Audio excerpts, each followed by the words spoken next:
Bonjour. Dans cette vidéo, on va voir l'utilisation des balises H1 à H6.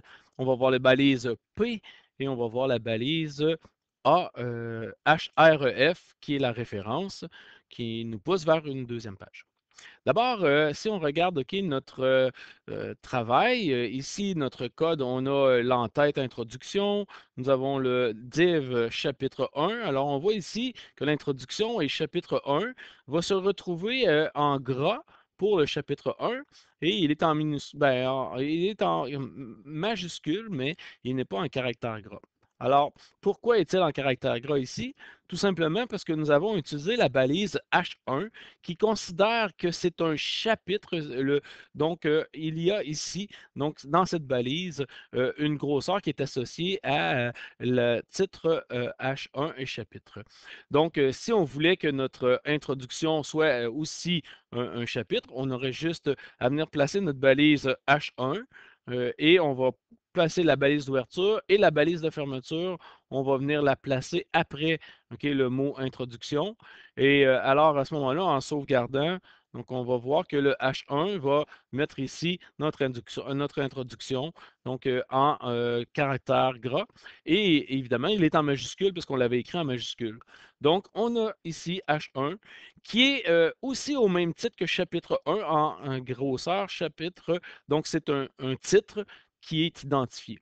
Si on voulait avoir un sous-titre à notre chapitre 1, alors on pourrait donc ici installer par exemple, à l'extérieur, ben, on va le laisser dans la même boîte, donc div, et on va venir indenter et on va venir faire notre ouverture de balise H2 et que on va fermer. Donc, vous voyez, automatiquement, il nous a mis la balise de fermeture à H2 et on va écrire, par exemple, sous titre et en sauvegardant, et on va actualiser notre page. Donc, voyez-vous, il diminue la grosseur de police puisque c'est un sous-titre à notre titre. Donc, il l'a mis en plus petit format de police. Et si on voulait avoir évidemment un sous-sous-titre, ça serait H3 et ainsi de suite jusqu'à H6. Donc, vous voyez l'utilité de nommer les H1, H2, H3 pour les titres et les sous-titres. Maintenant, la balise P.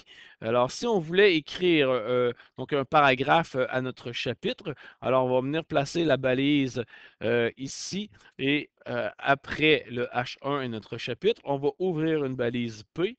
OK, donc, et on va dire dans le fond, bonjour, bienvenue à ce cours. Et voilà, on pourrait continuer à écrire notre paragraphe. Alors, on va actualiser. Donc, il est sauvegardé, actualisé. Donc, le paragraphe va se placer ainsi dans notre texte. Donc, la balise P permet de créer un paragraphe.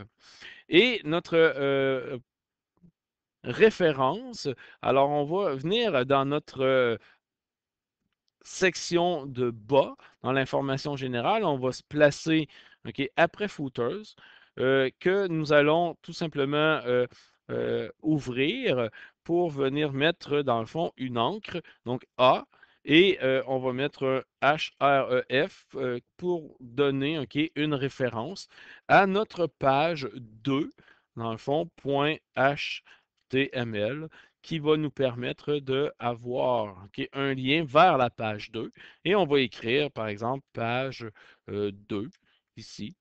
Ce qui va faire en sorte que cette page 2-là va pouvoir être référencée. Et si on actualise notre document, alors on voit ici au bout de Général, alors qu'il y a la page 2.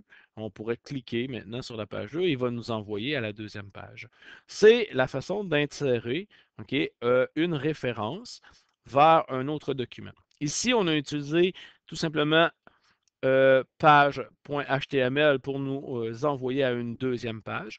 On pourrait l'envoyer à la page 1 selon nos dossiers ou selon les différents fichiers HTML que nous avons disponibles.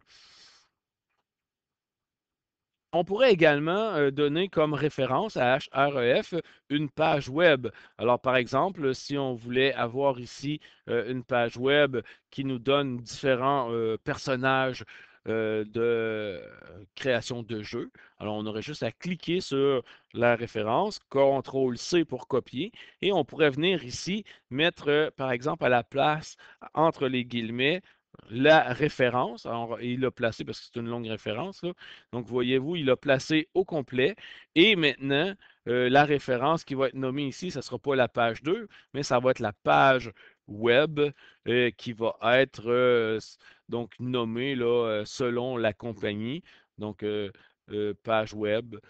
Et ainsi, si on sauvegarde ok, notre page, on l'actualise. Donc, voyez-vous, c'est page web. Et lorsque je vais appuyer sur la page web, bien évidemment, il va m'envoyer vers la page que j'ai donnée, ok, la page sheet qui est nommée. Donc, voilà comment on utilise la référence A avec href lorsqu'on veut avoir un lien vers une autre page.